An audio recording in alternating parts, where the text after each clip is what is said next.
All right, let's get into something really foundational today. Yeah. Ever set a huge goal?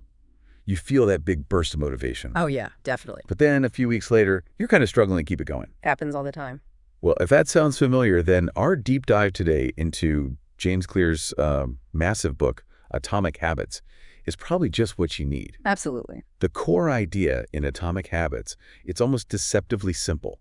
Tiny changes, remarkable results.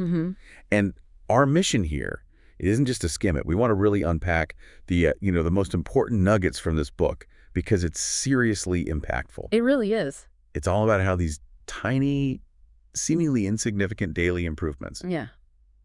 well, they compound. Over time, they add up to huge, sometimes unbelievable positive shifts. And it's exactly why this deep dive matters so much, I think, especially if you're looking for growth that actually lasts, not just, a quick motivational fix. Right. This book, it's not really about those dramatic overnight makeovers. It's much more about building consistency, designing systems that make good habits almost automatic. Yeah, and the bad one's harder to do. Exactly. Setting you up for success in the long run. Okay, so let's start unpacking this. There's this concept that honestly sounds almost too simple, the 1% rule. The power of tiny gains. Clear says, improve just 1% every day. It feels like nothing, right? Who even notices 1%? It seems trivial. But what really struck me was his point that standing still isn't really standing still. It's more like a slow decay. That 1% decline each day, it's not neutral. No, it pulls you back. It actively pulls you away from your goals, often so subtly you don't notice until, bam, you hit a wall. Yeah. It really drives home how those small negative things are just as powerful, just in the wrong direction. And a key insight there is how compounding works. We get it with money, right? A small investment grows over time. Sure, compound interest. It's the exact same idea with our habits. That tiny 1% improvement done consistently day after day, it creates this incredible upward curve over a year or 5 years. It makes you stop and think. Yeah. Where might you be having those tiny declines without even realizing? Is it like an extra 5 minutes scrolling social media, pushing off one small task? Those little things really do add up. Okay, so we get the compounding effect. Small changes matter, good or bad. But how do we actually start the good ones? Or stop that slow slide? Right, the practical part. This is where Clear gives us this honestly brilliant framework. It's the heart of the book. Yeah. The 4 laws of behavior change. It is the toolkit. Exactly. It gives you practical ways to build good habits and break the bad ones. So let's walk through each law because this is where it gets really actionable. Sounds good. Okay, law number 1 deals with the cue. That's the trigger, the thing that kicks off the habit. To build good habits, the rule is make it obvious. And the flip side for bad habits, make it invisible. It's really about setting up your environment. Precisely. Environment design is huge here. If you want to exercise more, maybe leave your gym clothes right by your bed. You practically trip over them. Makes the cue hard to miss. Undeniable. But what about, say, less physical habits? Like being a better listener. Okay, how would that work? You could sort of make it obvious internally. Maybe a mental checklist after someone speaks. Did I really hear them? Did I ask a follow-up? Creates a little internal prompt. And to make a bad habit invisible, like if you scroll too much, keep your phone in a different room, cue's gone, or at least much weaker, it's surprisingly effective. So the cue gets things rolling. But what keeps you going, that underlying desire, that's law number 2, and the craving. Right. For good habits, you got to make it attractive. For bad ones, make it unattractive. And this taps right into our psychology, doesn't it? We just naturally move towards things we find appealing. Makes sense. Making a good habit attractive isn't just about, dangling a carrot. It's about reframing the process. Can you find enjoyment in the act of journaling itself, not just the idea of having journaled?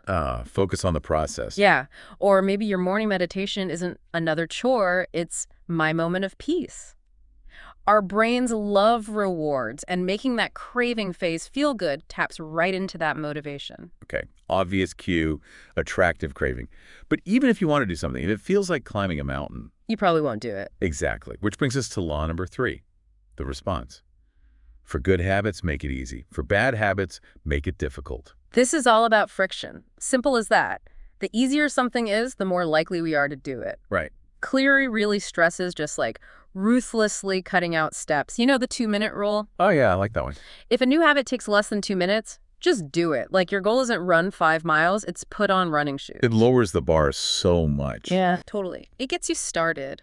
And for bad habits, add friction. Make it inconvenient. If grabbing that unhealthy snack means going down 2 flights of stairs, maybe you won't bother. Makes it effortful. Okay, and then the final piece. After you actually do the thing, the response comes the reward. The payoff. Law 4. For good habits, make it satisfying. For bad ones, make it unsatisfying. And this one highlights how much we're driven by immediate gratification. Our brains crave that instant feedback. Right. We want the reward now. Exactly. If something feels good right after you do it, you're way more likely to repeat it. The trick is finding that immediate satisfaction for habits where the real payoff is, like, way down the road. Like learning an instrument or getting fit. Yeah. How do you make practicing scales feel satisfying today? Clear suggests finding small, immediate ways to reward yourself that reinforce the behavior. And if a bad habit instantly feels kind of bad or even just a little annoying, we're less likely to go back to it. Okay, those are the 4 laws. But there's a deeper layer here, isn't there? Something more philosophical. You mean identity-based habits? Yes, that's crucial. Clear makes this powerful point that we shouldn't just focus on what we want to achieve, like goals, but on who we want to become. Your identity. Yeah. He has that great line, the goal is not to read a book, the goal is to become a reader.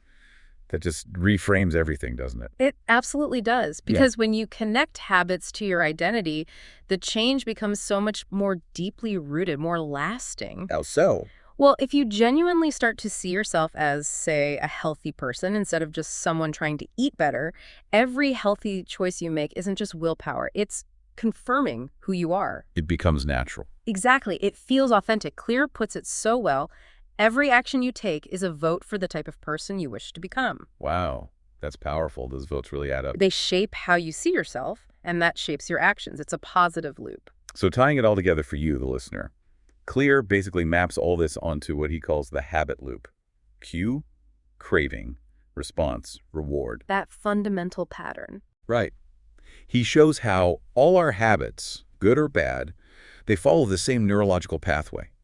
The real power comes when you understand that loop. Because then you can tweak it. Exactly. You can hijack it, make it work for you instead of against you. Turn those automatic behaviors into tools to reach your goals. It puts you back in the driver's seat. Now, I think one reason this book just clicked with so many people is how practical it is. It's so actionable. Very hands-on. You finish a chapter and you get these clear takeaways, things you can literally do right away, structured so logically too. Flows really well. Yeah, and filled with good examples, research. Real-world stuff, solid psychology, even his own stories. And it applies everywhere, right? Yeah. Fitness, work, breaking bad habits like procrastination or junk food. Absolutely. It's universal. He manages to take complex behavioral science and just make it understandable, which is honestly pretty rare. That distillation, taking complex ideas and making them digestible, that's a huge strength. It's why it has such a broad appeal, I think. Yeah. Especially for people really looking for sustainable change, not just another failed resolution. It gives you a real blueprint for building better systems. Okay, but it's not perfect, right? We should touch on the critiques, too. Some people, you hear this sometimes, find it a little repetitive. Yeah, that does come up. Some feel it could have been a bit shorter. Right. And it's fair to say that maybe not every idea is completely brand new. A lot builds on known psychology, like habit loops from, say, Charles Duhigg's book, The Power of Habit. Sure, which was also great. But Clear's presentation is arguably much more practical, more focused on the how-to for the average person. And maybe the repetition isn't entirely bad. It could be seen as, like, reinforcing the key ideas so they really stick. Good point. Like learning through repetition. Also, it's obviously not a magic wand, right? It's a framework. You still need to tailor it, apply it to your own situation, your motivation, your discipline. It's not strictly one size fits all. Makes sense. It requires your input. Yeah. So who is this really for then? Well, students, definitely. Professionals looking to be more productive, manage time better. Yeah, big time. Anyone trying to kick a specific bad habit, procrastination, smoking, doom scrolling, unhealthy eating. And honestly, just anyone who wants real, lasting self-improvement, not just temporary fixes. If you're tired of resolutions that fade by February, this gives you a different, more systematic approach. Okay, let's pull out another quote that really crystallizes a core idea. Clear says, "You do not rise to the level of your goals, you fall to the level of your systems." Ooh, that's a good one. It really is. For you listening, what that means is don't just focus on the ambitious target. Focus on building the daily processes, the systems that will naturally get you there. It shifts focus from just wishing to actually designing. Design over desire. And to really nail that core message, there's one more great line. Success is the product of daily habits, not once-in-a-lifetime transformations. Perfect summary. It just brings it all back to those small, consistent actions. Big leaps are usually just the result of countless tiny steps. So our final verdict here on Atomic Habits. From this deep dive, it's got to be a 5 out of 5. Resounding yes. Agreed. Solid recommendation. It's more than just motivation. It Yeah. really is a toolkit for change. I think its greatest strength is how it makes that long-term improvement feel actually achievable. Yes. By focusing on identity, on designing those systems, celebrating the small wins, James Clear really delivered a modern classic here. It just works. So the key takeaway for you, our listener, remember the incredible impact of those small, consistent changes. Understand the power you have to design your systems, align your habits with who you want to become. Make your desired future feel less like a dream and more like, well, an inevitable result of your daily actions. So as you go about your day today, maybe think about this. Could you identify just one small habit, just a tiny 1% improvement that you could start? And maybe consider how focusing on the system around that habit, the cue, the craving, making it easy, making it satisfying, how might that change your approach compared to just focusing on the end goal, especially for something you've struggled with before? Just something to mull over.